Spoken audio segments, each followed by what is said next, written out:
Usually you don't see this. Usually you would see, you know, families, they usually stick to one business. I saw past that. I'm like, dude, we can kill at this business. But if we stay here, both of us together, we're only limited to this one industry. I want to take over stuff. Yeah. So then you went into trucking. Yeah. So talk about that. Yeah. So what took you into trucking? Like, how did that come about? Crazy, huh? Yeah. So, you know, I just saw the opportunity. One of my, because we had, at that time, we had a boxing ring in there and everything. It was decked out to the max. And we had a lot of boxers and professional boxers that would go. Nick and Nate Diaz would come there. They'd spar with our guys. That's cool. A ton of pros would go there. So it's crazy to think that we had rubbing elbows with these guys and you know, Nate, hey Armando, let's go eat something. All right, cool, let's go. You know, it's really cool to know these guys on, you know, first name basis and stuff. So, and then one of the boxers, you know, professional boxer, he came and kind of let me know, like, hey man, so, you know, you're a businessman. This guy drove a Lamborghini. I'm like, this guy's pretty serious. And when he asked me, obviously we're talking business. This guy must be serious, you know. And he was like, hey man, are you, you know, what is your goal? Like, are you here? I'm like, yeah. He's like, well, you're looking for another business? Like, you can keep your business, like, I'm looking at, I'm keeping my business options open for sure. And he's like, all right, well, you know, I have a contract with Amazon, directly with Amazon. I'm like, okay. He's like, hey, you know, they're looking for people, you know, for trucks. We recruited you. You know, we're looking for solid, you know, people and to get you in there. I got the contract and get you in there. Wow. I was like, awesome, man. And he told me, like, so what I need? Hey, you need a truck, you know, and you know, get your permits, get your everything, your insurances, everything you need, and when you're ready, you know, just let me know and I can get you in there.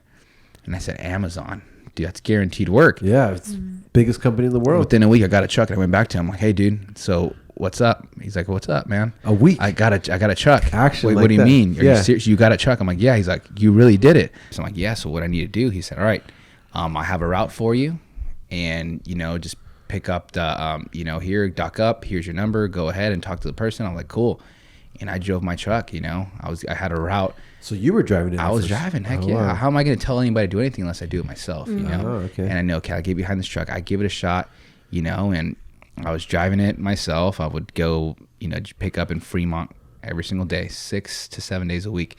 Wow. I pick up at 12 a.m. So every single day I have to be at midnight at Fremont. From Fremont, I go to Sacramento. From Sacramento, drop off, and then just head back to Stockton to my dad's shop and drop off the truck there, go home, sleep, rest up, and do the same thing again. Wow. How long did you do that for? I did it myself for like 4 or 5 months, and then bought another truck, threw another truck in there, put another driver in there, and just started going from there, man. First you started self-employed, and then you became a business owner. Yeah, you can't tell somebody to do something without you knowing, you know what I mean? What if something happens and someone's like, hey man, this load, your driver didn't show up? Then, oh, let me get in. I've never drove a truck before. How, you know, you have to know what you're doing. You can't tell somebody. Well, that's what a leader does. A leader doesn't tell somebody to do something they wouldn't do themselves. Exactly. Mm-hmm. You know what I mean? Yeah. So how long did you have? Do you still have the trucking company or? Yeah. So I've basically sold most of my trucks, and I do have a couple left. And how many did you have at the peak? Like at the peak, 7 trucks. Wow. 7 trucks and like 3 subcontractors. Wow. Yeah. So it was doing very, very well. It's, you know, could have been doing well, but I just saw the bigger picture. Yeah. You know, my goal isn't that I'm an entrepreneur. You know, I want to build a business that keeps me very, very profitable and keeps that margin of expenses very, very low. So wherever I see that, I'm gonna go. So trucking, very high overhead. Pretty high overhead. Yeah. Pretty high overhead. Pretty high overhead. Yeah. Yeah. Profitable. Yeah. You can make it, but you know, I talked to a lot of truckers. They're like, you can get lost in that game. Yeah. Because you know, there's a lot of moving pictures. You know, there's if the drivers aren't taking care of the trucks, that's a lot of overhead right there. Yeah.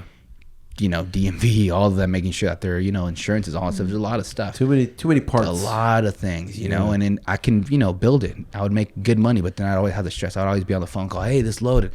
And I don't want, you know, I'm like, do I really want this lifestyle that at any moment I'm having dinner with my family, I get a call, hey, your driver didn't show up. Honey, I got to go to pick up the truck. This can happen. Yeah. Constantly just good money, very, very good money. But lifestyle, you know, I want something that I can control. That's you know? very important. It's huge, man. It doesn't matter how much money you're making. I got to the point where I was making very, very good money, and I was like, could wake up any time of the day. And I was starting to get lazy. Wow. I would notice myself, I would go to sleep and be like, shit, I don't even got to wake up tomorrow. I don't want to. I'm going to just sleep in till like noon. Wow. Then go work out like at 2, 3 o'clock. So you started getting comfortable. Yeah, getting comfortable. When I saw that, I'm like, no, can't do this. Wow. Cannot do this. That's not what I came here to do.